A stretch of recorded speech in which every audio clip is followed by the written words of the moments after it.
And let's bring in Chief Marketing Strategist and CEO of Market Rebellion, Mark Lopresti, former Republican Congressman from New York, Anthony D'Esposito back with us on set, as well as financial markets analyst Mitch Feierstein joining us here.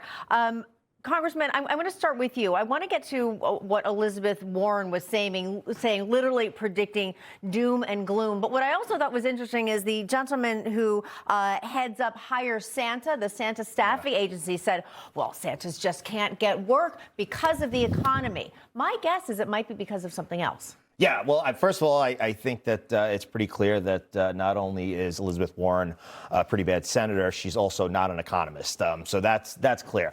I think that when it comes to jobs for Santa, I'm not an economist like Mitch, but I don't think that's really going to set the trends of where our economy is going. I think what we need to focus on is that President Trump made it very clear during his campaign that he was going to rein in the golden age of the American worker, and he was going to increase manufacturing and jobs, whether it's in energy, manufacturing, construction right here in the United States of America. We've seen, which is really rare, that especially, someone like me, a pro-labor Republican from New York, I mean, what we saw in support for President Trump from organized labor has been tremendous. And I think that it is clear that President Trump has an agenda, and his agenda is to put America first, put the American worker first, and to bring as much money into this country as we possibly can. Yeah, Mitch, I'm sorry, Andrew, real quick. Mitch, I just wanted to get your thoughts on the Santa thing. And also, I just want to point out, of course, these are just hired Santas for the season, not the actual Santa. Of course, they just help everyone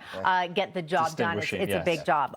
But Mitch, we were talking about this a little earlier, that, a lot of it, people just want to blame everything on the economy. Well, this is why, because of the economy. But there might be consideration, just quickly, that people just aren't celebrating Christmas as much because of that whole woke agenda. Right. So we've already passed peak woke. That's done. Stick a fork in that baby. It's well done. Okay. So yeah, peak woke is over. And I think that the problem with that is that there are still a lot of people out there that are anti-Trump, no matter what he does. He could come up with a cure for cancer. I mean, and the smoke signals coming out of Pocahontas' teepee are all black always. And it's not very good.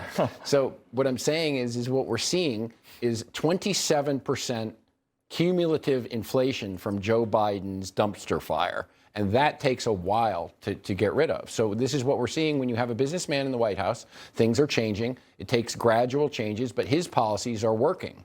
They're working, and we've got to stick with them. And if we do, when the big, beautiful bill tax cuts come next year, we will see the economy take off like a rocket ship.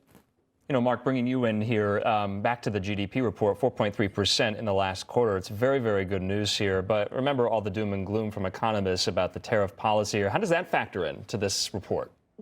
Well, I'll tell you what, guys. First of all, Merry Christmas Eve, and sorry to not be there on set with you and my friend Mitch and the congressman. But I don't think it factors in anywhere near enough. And my position on this may actually surprise you. We do not take into account that we got this GDP number, that we have inflation below 3%, despite the fact that the president has imposed these tariff policies that the left said was going to cause economic chaos. I was on CNN the night of Liberation Day, guys, and every other single person on that panel said, Mark, we're going to be in a recession by June. We're going to be in a deep recession by July. I challenged them. I said, have me back in June, have me back in July.